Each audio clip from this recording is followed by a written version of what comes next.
Ladies and gentlemen, good afternoon. Good afternoon. Thank you for joining us for this extremely impressive collective effort to push European Union fire regulations to their absolute limit. Very well done, all of you. Let me just tell you the format of how this afternoon will work. I'll be asking our honoured guest a few questions for about 15 minutes or so. Then I'll go to the audience to ask for interventions and questions from you. I want those to be short. They really should be questions. If they're speeches, they should only be one sentence long and end in a question mark.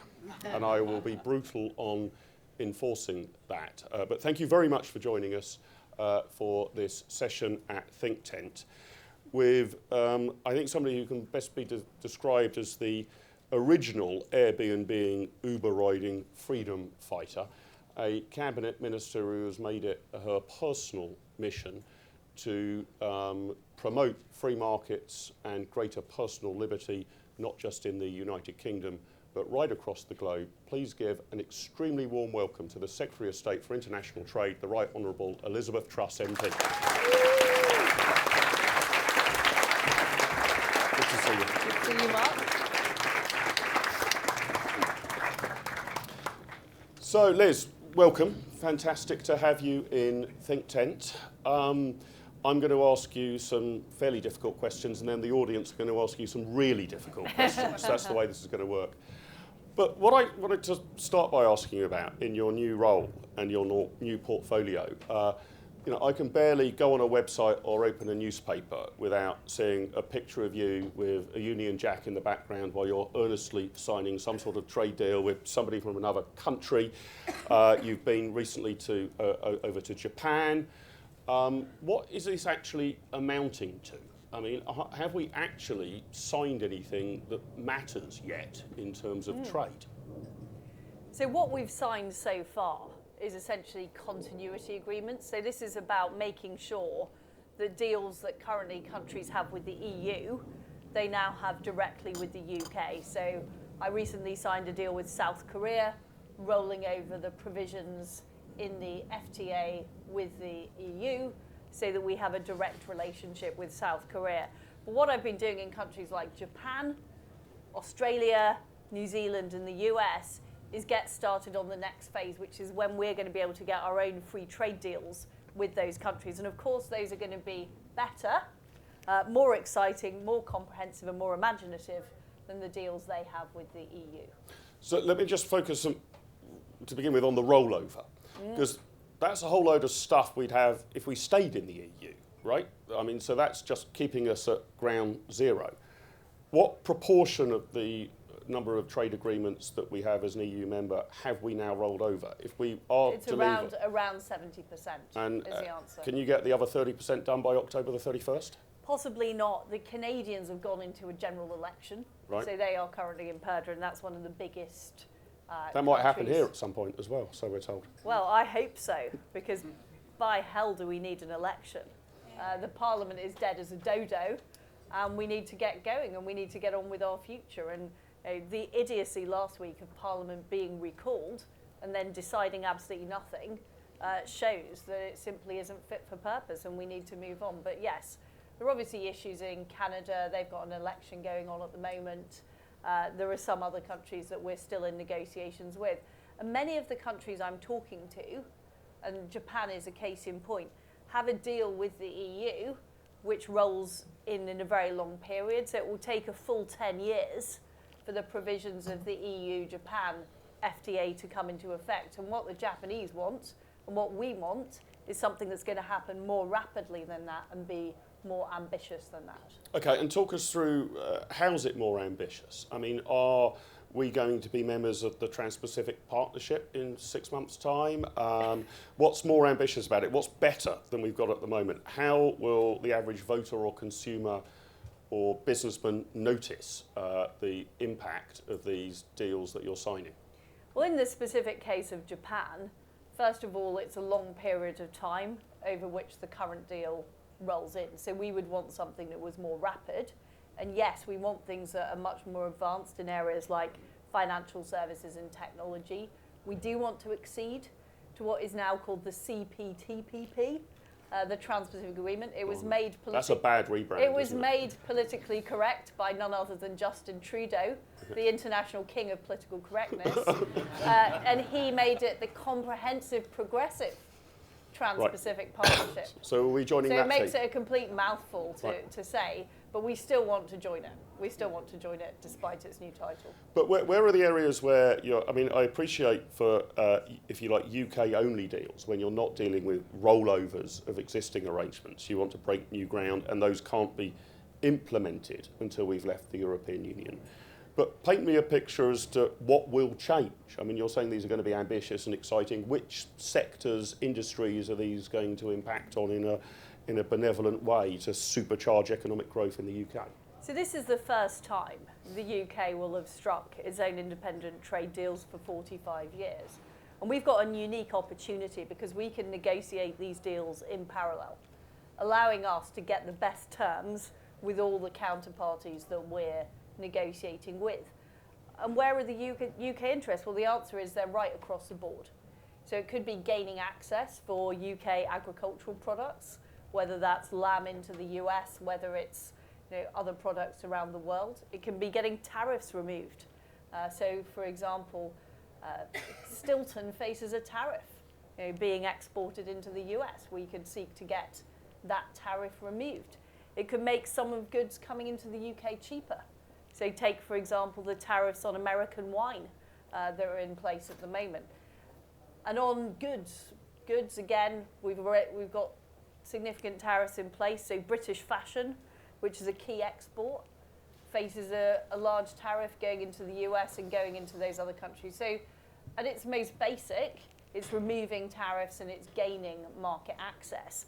But what I think we can also do, which is much more ambitious, is have deals that enable the customs procedures to be simpler. So how can we support the small and medium-sized enterprises that want to export into the US? Can we cut down some of those paperwork?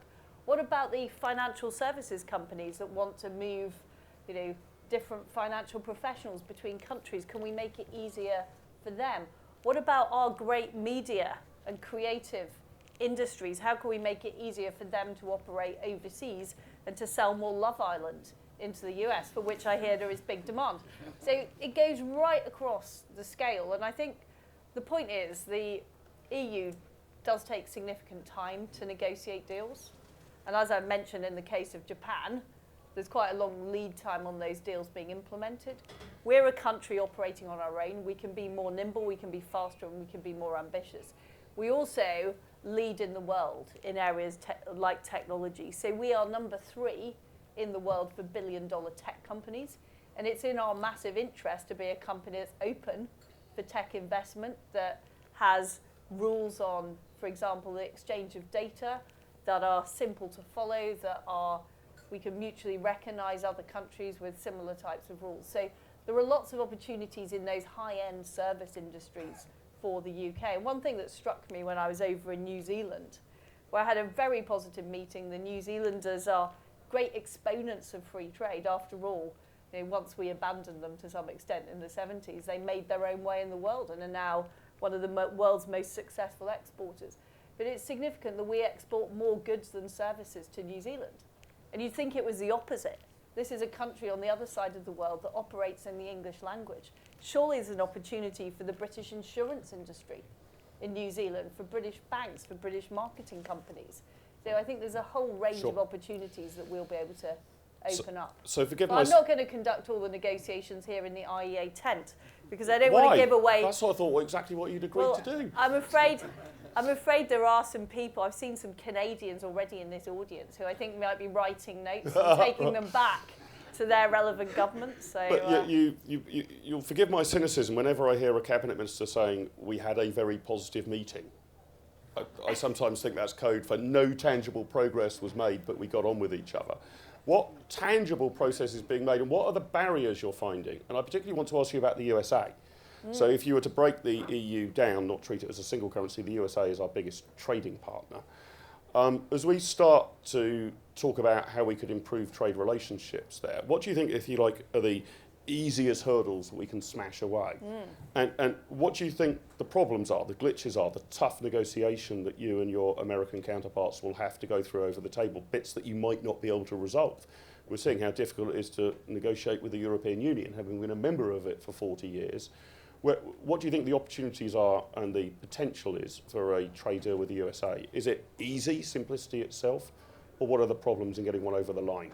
No deal is easy, and every deal is going to involve a tough negotiation. And you can appreciate, Mark, why I'm not going to say which areas I think are going to be tough at this stage before we've even opened negotiations with the US.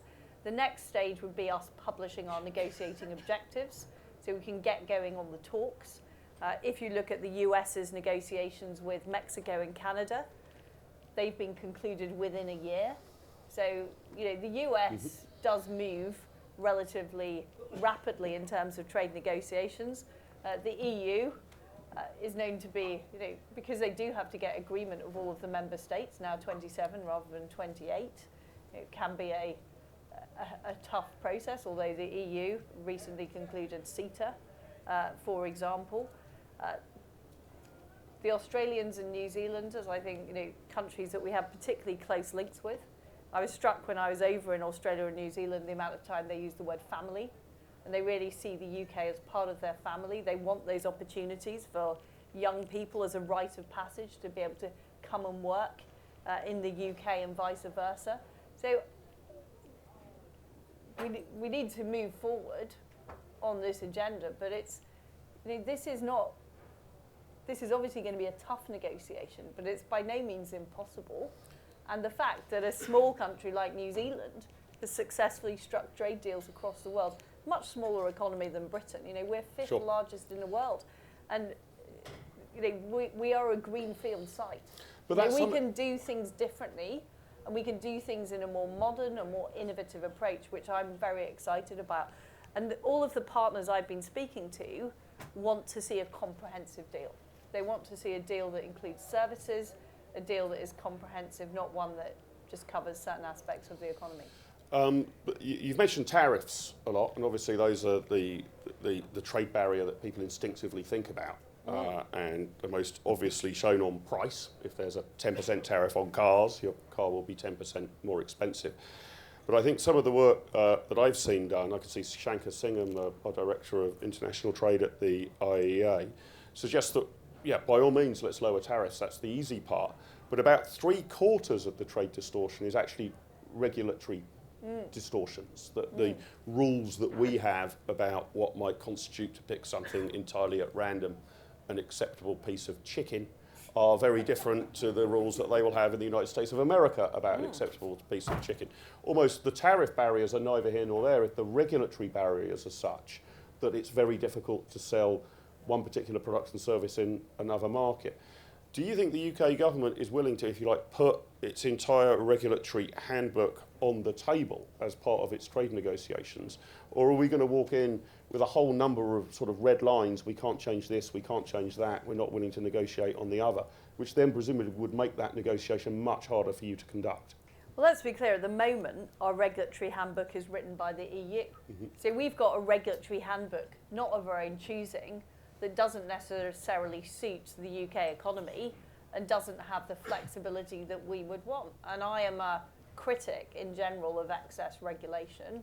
I think it often benefits the big players in the market that have strong lobbying interests, and it's often the new entrants, the challenger banks or the small companies that struggle when you have a heavy burden of regulation. And one of the things about leaving the EU is there's going to be no point in leaving the EU if we have exactly the same rules and regulations and are exactly tied in the way we have been in the past. Leaving the EU has to be an opportunity to think about these things differently, to do it differently, and to become that modern, flexible economy that we all want to be. And I see that as being a low-tax economy, an entrepreneurial economy, but also an economy that focuses on quality and high-value goods and services. I described in my speech yesterday, which no doubt you were all at because the hall was oh so full, that it's, we can be the ideas factory of the world. That is what we are good at, coming up with new ideas, inventing things, You know, we are a very free society. I think free speech is a very important component of that. And that is where our comparative advantage lies. And let's have a regulatory structure that supports that. A regulatory structure that's open to innovation, open to new ideas, and that necessarily will mean us moving away from the EU regulatory structure. And I'm not proposing, by the way, that as we've been taking dictation from the EU, we should suddenly start taking dictation from the Americans or dictation from the Japanese or the Australians. What I'm suggesting is that we have our own standards, which we set as a country based on what we want as the UK, and then we seek to mutually recognise other countries with high standards. And my priority in striking new trade deals is those free market democracies. That's why I'm focusing on countries like Japan, countries like Australia, New Zealand, and US, where we can do things like mutually recognised standards and make sure that we are making the case globally for that type of system. Because I think the EU idea of regulatory harmonisation, the one-size-fits-all approach, hasn't worked for us. One of the key things and the balances in this is going to be producer interest against consumer interest, right? Producers are usually extremely good at getting their voice heard because it's a particularly concentrated industry, and whatever, if you're a chicken farmer, then you really care about the chicken industry. If you're a chicken consumer, it's probably only a small part of your overall budget. How are you going to make sure that in the negotiations and in getting good deals, the consumer voice is heard, which is often so dissipated? It's not really represented in the way that particular vested interests are, producer interests are. And how are you going to deal with what are presently, if you like, protected producer interests that you want to open up to more competition from abroad, who will presumably scream blue murder about this? Well, first of all, the customer has to be king, and that's what politicians, we ultimately represent people, and I want people to be able to have choice of products that they buy and have an affordable range of products. I think that's incredibly important, and there is always a danger in government that, as you say, whichever government department you're in, each department has its own group of vested interests who do lobby government in particular ways. Having said all that, I think there's also an issue here about British self-confidence. We have great products. I famously talked about pork markets in China, but we did access those pork markets in things like pig's trotters. And those pig's trotters travelling over to China from the UK are highly prized by the Chinese because we do produce very high quality products. So I think we've got to have a bit more confidence in ourselves as the UK that we are producing things that people want to buy. We really do have very, very high quality food products in this country. We've got very high quality manufactured products. So if you look at the top goods export to the US, it's our cars. People want to buy the Land Rover. They want to buy the Bentley. I don't know if it's Jacob Rees-Mogg is big over the other side of the pond and they think that's a good thing, but there is a market out there for these British products. So I think we've got to stop being defensive, and we've got to start thinking about, and I don't believe, by the way, the government should be deciding which of those products the Americans should buy. I don't believe in picking winners. But I do have great confidence that as a country we produce things people want to buy. And this is why the world is interested in dealing with us, because they do have huge demand for our products. As of course, wanting to access the British market, which is one of the most innovative consumer-led markets in the world. We are known as a nation of shopkeepers, and we are very good at it. It's interesting when you speak about this, and I think most people do think about trade in these terms. Agriculture is obviously the first thing that people think of, even though that's actually a tiny part of our economy. And then goods as well. But, I mean, we're at, an 80% service economy? Yes. What are the barriers that you're going to remove that are preventing us selling, I don't know, insurance policies to Indians or Kiwis or Americans? I mean, if services is really where we're at, shouldn't we really be focusing on that? The agriculture industry, I mean, got nothing against them, but it's such a tiny part of our economy. We all have to eat, Mark. We do all have to eat, but we seem to have basically cracked that problem as a modern economy, right? We're quite good at getting food to people. The growth area is surely in the service Even Mark sector. Littlewood doesn't survive on tobacco alone. More or less I do, actually, yeah. But it's surely on the service side that you really want to make progress, right? That's where the big wins are. That is true, although I think increasingly in a modern economy it becomes hard to separate goods from services. Yeah. And a lot of the services we provide, say for example Jaguar Land Rover provides services around their products. In Aberdeen we now make more money out of services than we do out of products. But it's very linked in to the oil industry and all of the physical infrastructure they have. So I think it's sometimes a bit of a false dichotomy to seek to completely de-link services from goods. I think they're intrinsically linked, and I personally don't have a preference. I don't think, in the same way as I don't think we should decide this industry's a winner or that industry's a winner, I don't think we should suddenly decide actually we're not going to give a toss about these farm industry over here, we're only going to care about the services industry. I think all of it is important, and I do believe that food in particular and goods as well are a great way of projecting what we have to offer overseas. I mean, that is why I appeared on a Brompton bike in Sydney Harbour in the rain, because I'm showing that this great product, which is it's an innovative British product, it's a new idea, it's now our biggest bike manufacturer, and it's available over in Sydney. And that I want that to encourage British companies who consider exporting. But I also want to showcase, and goods do have a tangibility, which makes them very suitable for showcasing in overseas markets. Of course, I promoted some. I mean, British spirits are a huge export. Whiskey, in particular, is the #1. But spirits like gin, again, are very, very popular overseas. And I'm always willing to go the extra mile to promote those products. You're willing to ride a bike while drinking whiskey as a photo opportunity. I like. Well, that. I'm willing to promote these products overseas. But on services, what are the barriers? Well, a lot of countries have things like content rules. So they demand a specific amount of local content. They might have ownership rules over particular companies. There might be specific restrictions on foreign companies operating. So cabotage and shipping is a classic example, where foreign companies are forbidden from operating internal shipping services. Likewise, the airline industry. In the States. If you look at the opportunities to have maybe Virgin or British Airways operating between US cities, I might suggest there's room in the market for such competition. So there are all kinds of areas like that. Banking is another good example where there are often specific rules that can stop people with overseas qualifications. So one of the things we'll be looking for is mutual recognition of qualifications. Can you use a British qualification, just go and work in a market like Australia or like the US?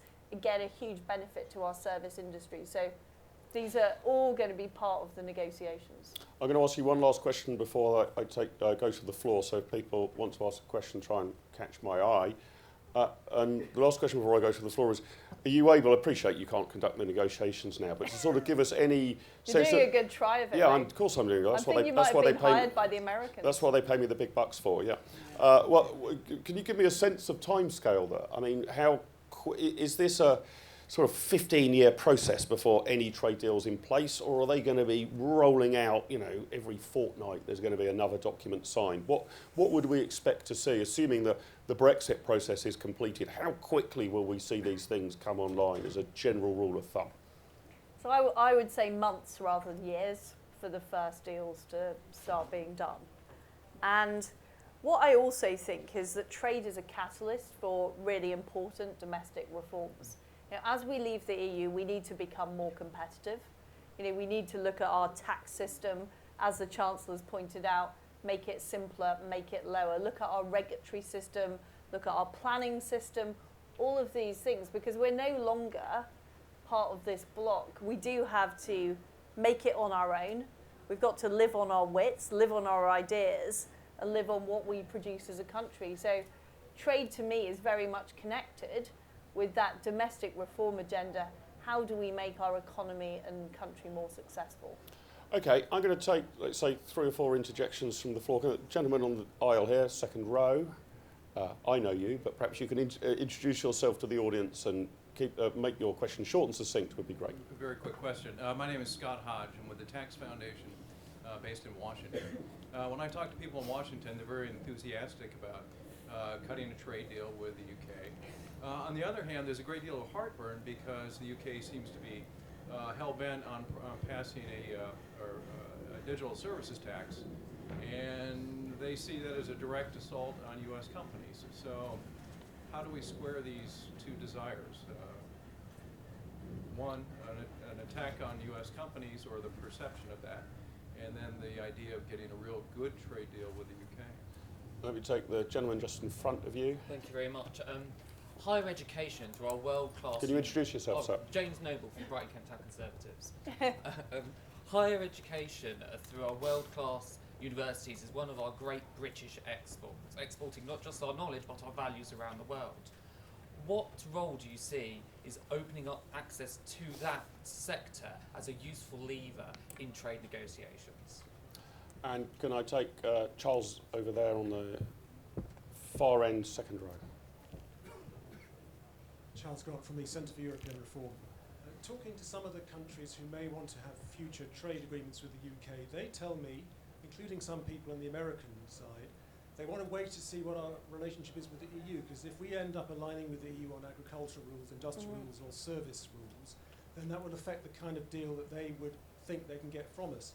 Isn't that therefore the problem with a potential no-deal Brexit? If we do a no-deal Brexit, we don't have a trade agreement with the EU for a very long time, won't that delay future trade agreements with other countries? How do we get around that problem?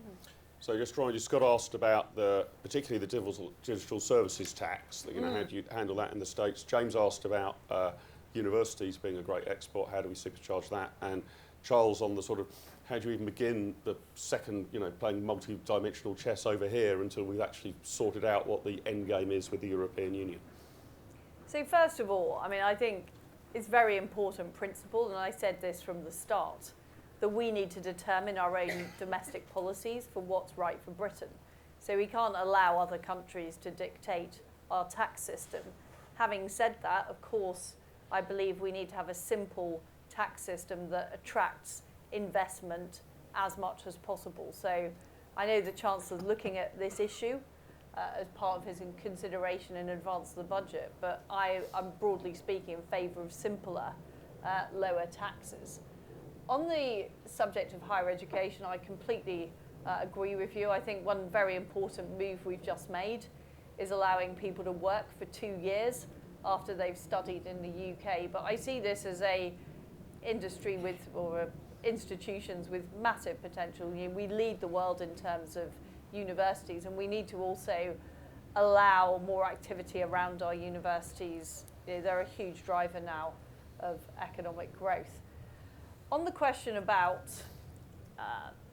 the future deal with the EU, I think what is very different about what Boris Johnson has laid out as Prime Minister from what went before is he is clear that we want an FTA with the EU, a CETA-style deal that doesn't have the level of regulatory alignment that was talked about in the previous withdrawal agreement and was talked about by Theresa May, giving us full freedom to seek those negotiations with other parties. And of course, there are issues. We've been talking about agriculture. There are quotas for agricultural imports, and clearly, it's a big prize to be able to export your products to the UK, and that needs to be looked at not just for the EU, but also the potential for countries like Australia, New Zealand, etc.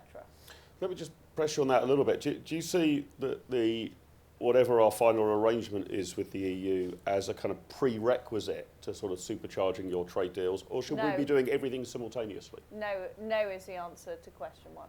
So we should be negotiating simultaneously. But then do you accept that other countries in the world might sort of say, well, more than 3 years ago you voted leave and you still don't seem to have resolved what your relationship is with the trading bloc you're leaving? No, because we've been very clear we want an FTA deal with the EU. That wasn't clear, frankly, until Boris Johnson became Prime Minister, because there was confusion around exactly how long the backstop would be in place, etc., etc. That is now clear. And to escape kind of shadowing EU regulations, right? Yeah. So put those in our own hands. Okay, let me come back to the gentleman over there. And by the way, can I just point out that we are trading at the moment with the US Without on a deal. WTO terms. Yeah. And exports to the US have gone up by 33% in the last 4 years, and they've only gone up by 22% to the EU. And if you think that's what we can do on WTO terms, and exports to the US are now almost half exports to the total EU. I mean, yes, you're right that the US is our single largest bilateral trading partner as a country, but it does show there's huge potential there. Gentleman over here again, if you can introduce yourself, please, sir. Andrew Brannan from Richmond Park Conservatives. I'm trying to get our MP re-elected. Zach Goldsmith has a majority of 43 over the Liberals in an area that voted 70% Remain.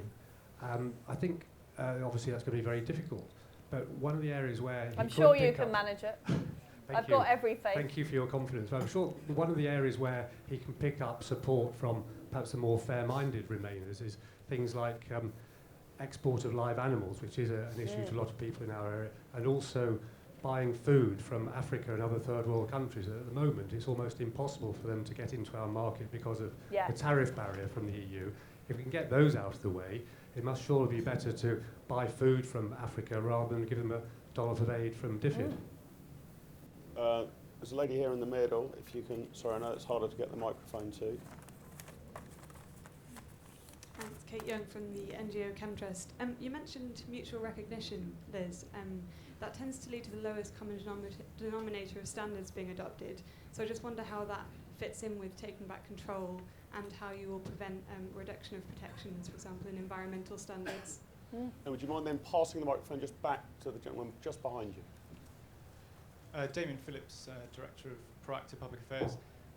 Friends in the US have said on the US trade delegation side, they've expressed shock that as they put it, the UK civil servants were slow rolling the negotiations there on the basis of this that there has to be sincere cooperation with the EU, and they couldn't progress with the negotiations on that basis. I just wondered how much arse you've had to kick within the UK civil service to change the culture there so that we can actually move these things forward and move on from the sclerotic May years. Okay, there you go. Why don't you start with that one? That was an easy one. How sincere and cooperative does sincere cooperation have to be? And then Kate was asking about mutual recognition. Does that actually just mean that the lowest standards of regulation apply? Not that I'd necessarily have a problem with that, but is that what it means? And then Andrew was asking what are the sort of good news stories about this that might appeal to those who are very nervous about us leaving the European Union at all? Yeah.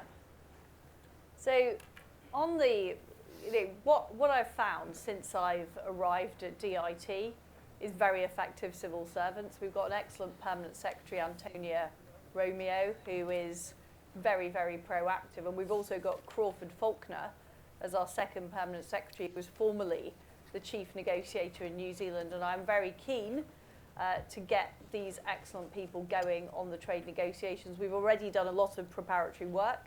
So we've had 6 working groups already with the US going through some of the details of negotiation, and they are very much ready to go. In terms of mutual recognition, now clearly there are standards which are important across the globe, and I'm a great believer in human rights. I've got a new brief in terms of women and equality, so I'm a passionate supporter of making sure that everybody across the world is respected as an individual. I'm very proud of the high environmental standards that we have in this country. But what we don't want to do is end up on the route that the EU was on, of essentially saying that we are going to try and control everything that goes on in another sovereign nation, because that was the EU approach. And what it ended up with, which is why we wanted and had to leave it, was you end up with a court system, you end up with a bureaucracy, and you end up with pretensions to try and become a single country, essentially. So to me, of course, one of the points is that we are working with countries with high standards, but it is very dangerous, I think, and can lead to extraterritoriality if you end up trying to impose exactly your regulatory system on another country, and that is not the approach that I want to take. I want to take a much more free market approach than that. On the subject of trade with developing countries, I completely agree with you. This is a huge opportunity for us to work more closely with many developing nations. I work with Alok Sharma, my cabinet colleague, on precise issues. It is much better for countries to be able to progress through trade. We know that trade and free markets have lifted 1 billion people out of poverty. And the way that, how do we all develop as people? How do we get richer as a society? The answer is you give power to the people to make their own decisions, to make their own money, to set up their own businesses. And this is a message that we have to get across as Conservatives, because to my mind, we've been far too apologetic about being Conservatives and about what we believe. We believe that people should be in charge of their own lives, that government is somehow not more moral than individuals. In fact, when governments try and take too many decisions, they often don't do a very good job of it. And individuals make better decisions for themselves. And that is the point we need to make. And I'm very excited by the opportunity the UK is going to have to sit at the WTO table, being a clear advocate for free trade right across the world, challenging the protectionists, challenging those who seek to stop trade and often come up with spurious reasons for stopping trade. And on the question of Richmond Park, which I know you're going to win, we need to just get Brexit done. It's the limbo. Areas, regardless of whether they voted leave or remain, just want Britain to move on. And what I'm really excited about as being Trade Secretary is I've got the positive, the massive opportunities of Brexit right in front of me, and I'm so keen to get on with it. And I think when we show people, of course, we want to make sure that developing countries are succeeding, but it's also great for British businesses. It's great for people who work across the country, whether you're working in the car industry or you're a farmer. Opening those new opportunities is going to mean more jobs and more growth here in Britain. I'm going to ask you a few more questions before coming back to the floor. One's about some of the changes the government's already making. I want to ask you particularly about Freeports, which, on the face of it sounds attractive, but then when I think it through, I'm trying to work out what problem they're trying to solve. It's a bit like the old concept of enterprise zones. I mean, I'm not really in favour of enterprise zones, plural. I'm in favour of one enterprise zone being called the United Kingdom. And if you have a particular area of the United Kingdom which is an enterprise zone, the benefit of that is only as high as how un-entrepreneurial the rest of the country is. So with regard to free ports, don't we actually want to move to a scenario in which they're barely needed, because the general regulatory and tax affairs in the rest of the mainland not covered by this area would be, fairly light touch, and therefore the benefit of a free port is directly related to how bad the tax and regulatory structure is in the rest of the country, isn't it? Well, while you're waiting for utopia, Mark, I'd like to I'm a patient man. I'd like to at least get on with it in some parts of the country. So I think this is an opportunity, first of all, on customs, to streamline customs procedures and where products are coming in and out of the UK, to be able to add value to those products and export them straight away will bring benefits to British manufacturers. So this is about onshoring activity that has gone overseas because of the processing time and effort in bringing things in and out of customs. Secondly, these are areas where we can try new innovations. We've got a really good group of people on the Freeports Advisory Panel talking about some of the things that we could do differently. And yes, I can appreciate your point about all the things we could do across the UK, but often the way you get things happening successfully is to try it out in a few places.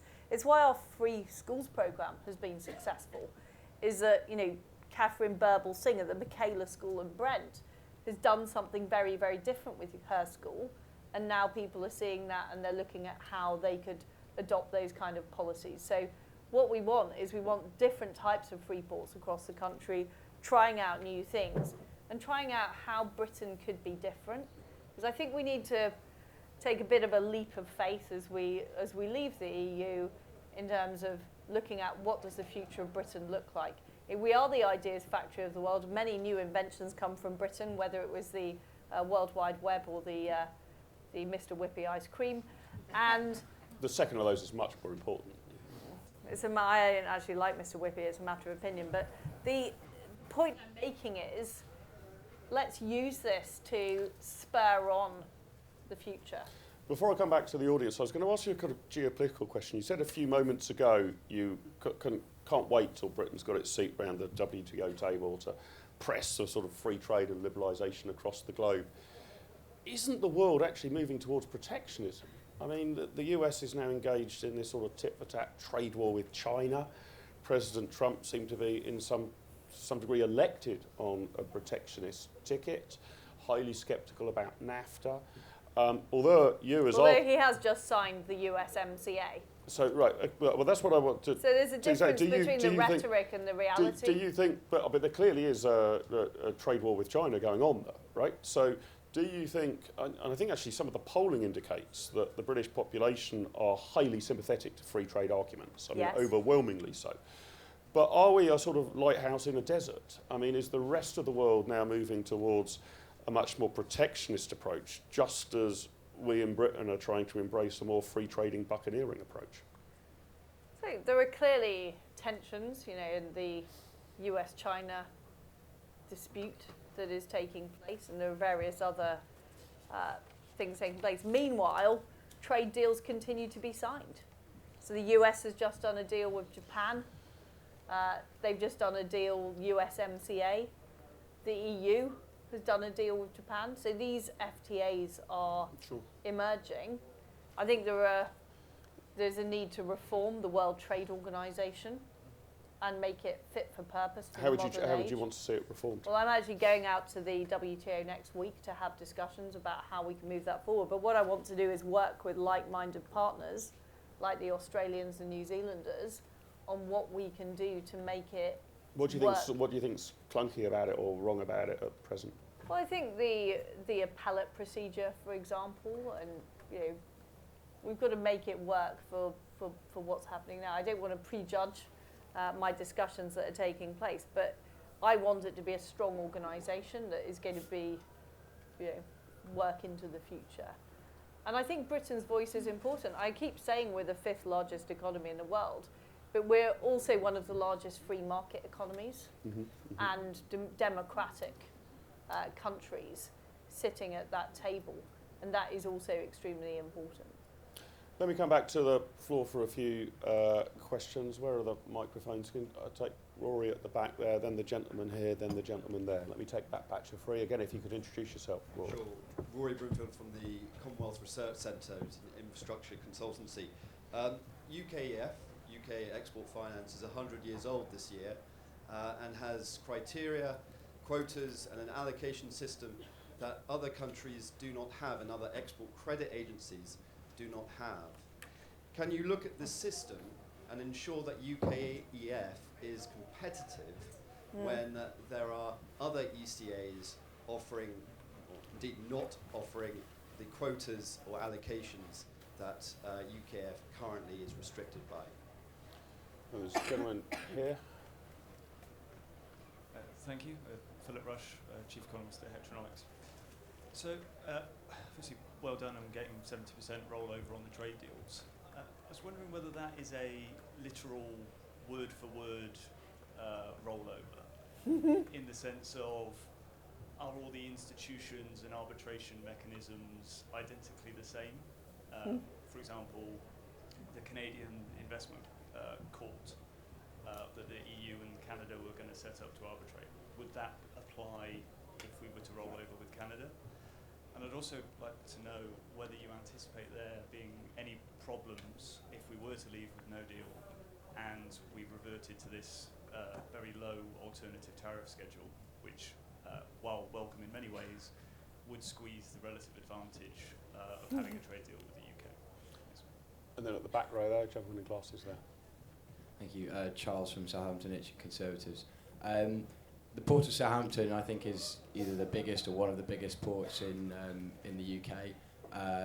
There's a site on the opposite side of the Solent to, I believe, the port would like to expand to. Do you support the creation of a free port in the city of Southampton and the expansion of the port of Southampton as a sort of nationally significant piece of infrastructure I should declare I have no financial interest in this other than as a voter and a consumer.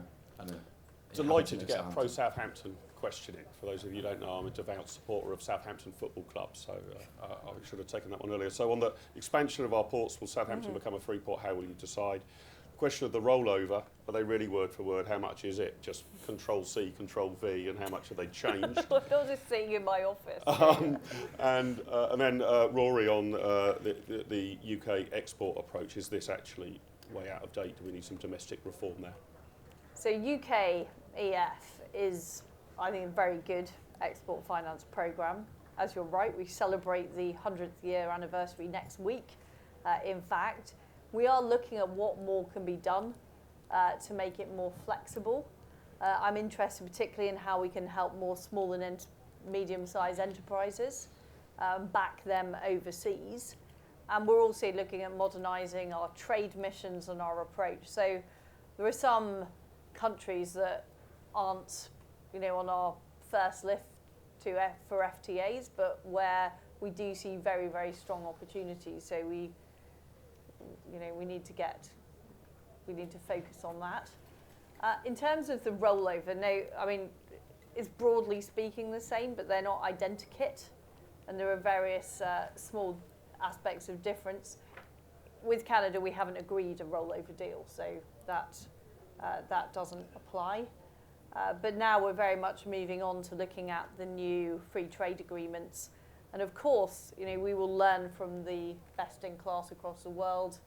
TPP is a very good example of a pretty ambitious set of trade deals. But I think we are in an ideal position to go further than other deals have gone before. And we're in a unique position, really, to look at new opportunities. So you think on the rollover we can actually improve on them insofar as there's a difference rather than... Well, so take Korea, South Korea, for example, which we have rolled over. There will be an opportunity to upgrade that in due course, and we would want to be more ambitious. And I promised Minister Yu that we're going to be more ambitious in the future. On Southampton, I visited Southampton recently. Fantastic. Great city. It's a fantastic city. There will be a process where the first stage is that ports will be asked to announce their expressions of interest. We'll be doing that fairly shortly, so ports can put themselves forward. You said up to 10 in the first tranche, but I want this programme to be successful and expand. And part of it will be seeing what works and what doesn't work. I recently went over to New Jersey to see their foreign trade zone. I was impressed about the way they were attracting new businesses to locate there, and we're looking at the best models across the world and how that can work. I'll take one more round from the floor. If I take the gentleman here at the front, the gentleman here at the front. So you sir, then you sir. Any other hands? And then in the second row behind. Sorry, you've been very patient. You've had your hand up since the start. Please. Good afternoon, Don Pirret from Aurora. As a representative... Haven't we had somebody else from Aurora already? I don't well think represented. So. Oh, sorry. Carry on. As a representative of Aurora, which is a very large Canadian cannabis producer, I'd be interested to hear your thoughts on how you see the future trading relationship with Canada and also the Commonwealth post-Brexit. Then gentleman here. Roger Smith from North Swindon constituency. I know that immigration policies are a matter for the Home Office, but clearly the ability for people to move between countries and work together has implications for trade. So after we leave, what are your thoughts on how we encourage to make it easier for people to live and work in the UK from other places? And then the gentleman just behind you. Thank you. Ashley Goodall from the Iraq Britain Business Council. Our members account for about 30% of Iraq's GDP, and I'm quite interested to know what your plans are for trade councils and how that can expand your objectives. Okay, so Ashley asked about trade councils. I was going to come in and ask you a bit about immigration as well, but how do you see that panning out? And you've already said you're willing to ride a bicycle in Sydney Harbour to promote trade. Are you willing to smoke a spliff? Well, I'll have you know, Mark, that my constituency houses the UK's largest legal cannabis operation, where we produce medicinal drugs for cannabis, and I was a big supporter of that being made legal. In terms of Canada, I've just had a very good discussion today with former Prime Minister Stephen Harper, and very excited about the opportunities with Canada. There's currently an election going on in Canada, so we are barred from further talks at the moment due to the Canadian purdah period. But I certainly hope that when that election is concluded, hopefully with the right result, we will then get on with negotiating the next phase of our relationship. And I actually spent a year in Canada. I was educated at the Parkcrest Elementary School in Burnaby when I was 12, and it was an incredibly influential year of my life, because what I love about Canada is the optimism and the forward thinking. And this, sometimes in Britain it can feel, or some people can make you feel like this is an old country, and Canada always felt like a young country where people saw the opportunities as being in the future. And I think that that's how we need to think of ourselves in Britain. We need to think, we can reinvent ourselves, we can be different, we can go out there and do things successfully. And I do admire that Canadian spirit. Final question. I'm very happy to have a further chat about the Iraq Trade Council. One thing we're working on at the moment is expanding and enhancing our trade envoy scheme, and also setting up more trade missions so we can get a more visible presence of the UK out there doing business across the world. And we need to be commercial. Sometimes I feel in Britain there's a bit of an anti-commerce snobbery. But what this is about selling ourselves, selling our great products overseas, and we need to be out there doing it. And I am up for anybody who is prepared to support that effort. And on immigration. Oh, sorry, I didn't answer that question. Yeah, that's obviously going to be, that's a key part of making our economy work successfully, but it's also going to be a fairly big part of your trade deals, right? We're moving in a way, and the Australians are all very flattered that we've taken on board their Australian point-style system. But it is what it says on the tin. We're going to bring people into the UK who can contribute through the skills that they have to offer. But what I think is important with countries like Australia, New Zealand, Canada is it did used to be the rite of passage for young Australians to spend a few years in the UK.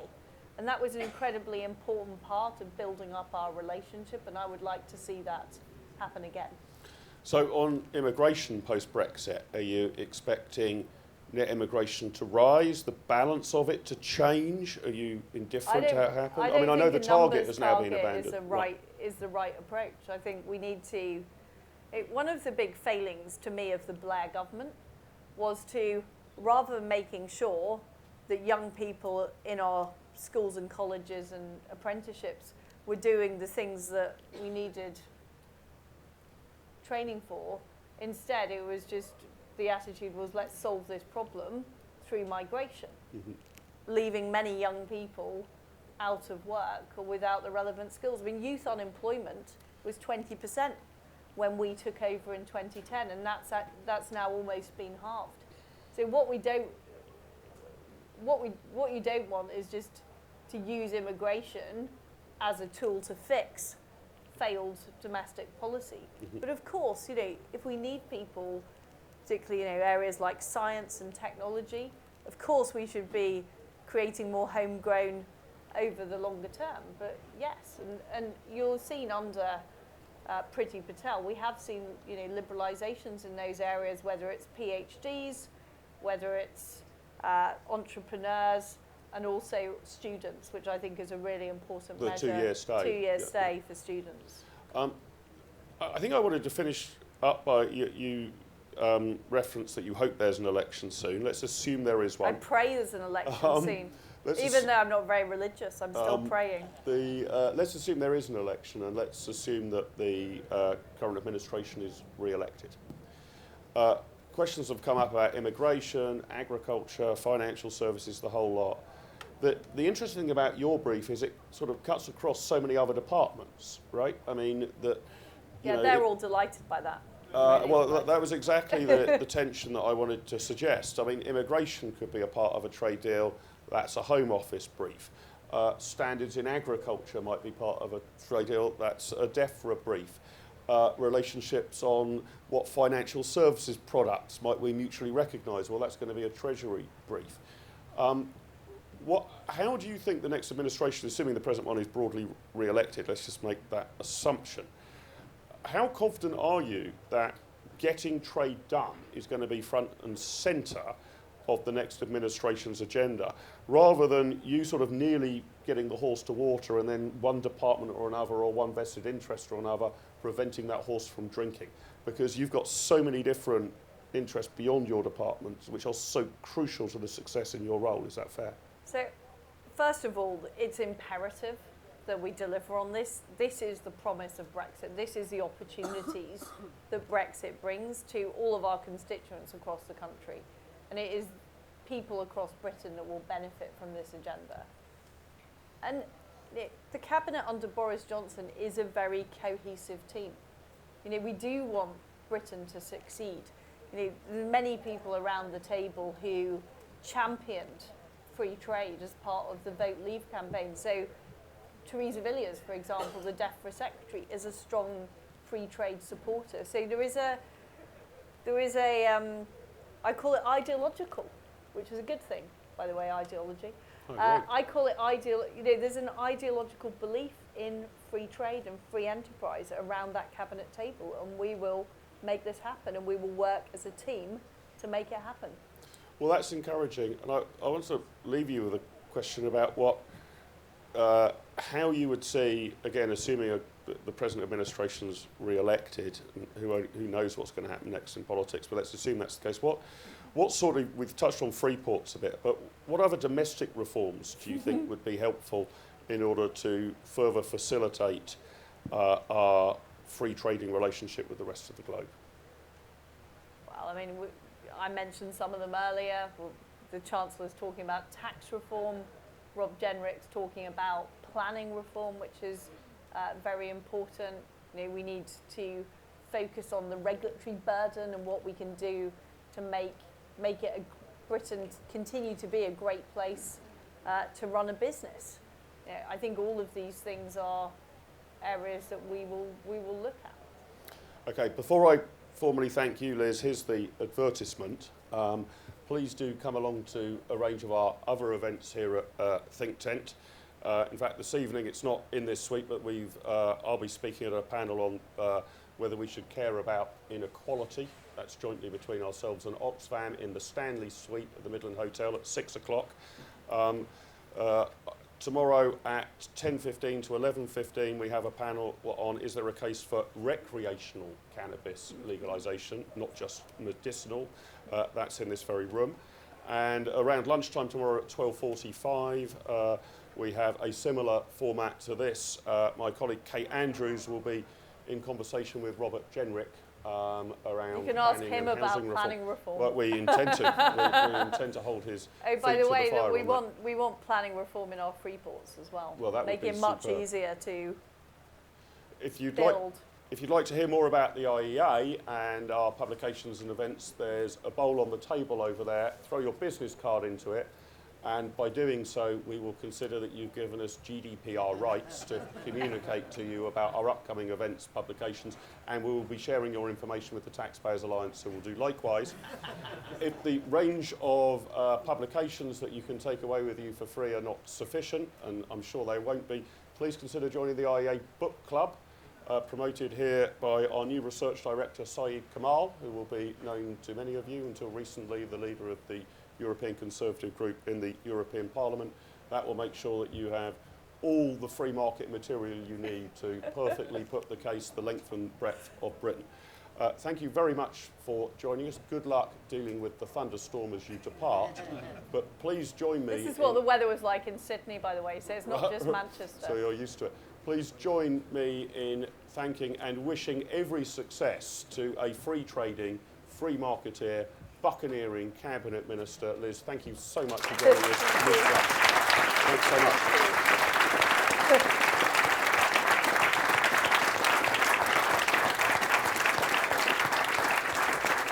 One very last request I've been given by the caterers is if you have enjoyed a cup of coffee or an orange juice and you have a mug or a glass around you, please return it to the bar at the back of the room before you depart. That would be very useful. Thanks very much. Enjoy the rest of your conference.